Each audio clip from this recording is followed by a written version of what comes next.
কাটো। আমি কাটুম মানে বুঝলাম না, তোমরা থাকতে আমি কেন কাটুম? ওই যে সব জায়গায় একটা নিয়ম আছে না, যে নতুন বউ আইলে তাকে মাছ মাংস তরকারি রান্না করতে দেয়, কাটতে দেয়। আমাগো একটা বংশের রেওয়াজ আছে যে নতুন জামাই এলে তরকারি কাটতে দেয়, রান্না করতে দেয়। তাই তুমি কাটবা। তোমার বাপু করছে এখন? হ্যাঁ, ও আচ্ছা। আমার বাপ চাচা সবাই করছে। আমার একটু বুঝাই কো। জামাই আমি বুঝাই কই, মানে আমাকে বংশের নিয়ম আর কি, রীতি যে নতুন জামাই আইলে রান্না করে খাওয়া সবাই। তো রান্না করতে হলে তো কুটাকাটি করতে হইব, তোমার শ্বশুরও করছে। আচ্ছা বুঝছি।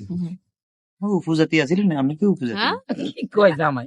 পান করছি, মজা করছি। কাটো, আগে কোনটা কাটবা, এই কচুর শাক না কচু না আলু না বেগুন? এটা তোমার পরীক্ষা। না কাটাকাটি তার সমস্যা নাই, আমি কাটতাম হারি। ওই বিয়ের আগে যখন ব্যাচেলর ছিলাম তখন তো কাটছি। কেন? আমি জানি। তুমি তো জানো, মানে মানে মনে করেন যে গরুর মাংস, মুরগির মাংস আর আপনার মাছ টাছ আমি রাঁধছি এক সময়, কিন্তু এই তরি তরকারি শাকসবজি কচু আতসুল কাইবু এই আইটেম আয় কোনো সময় দেখছি বলি আর মনে হচ্ছে না। মাছ হইলে একটা ইয়ে মাছ আছে তো, কোনায় মাছ কোনায়। ওই যে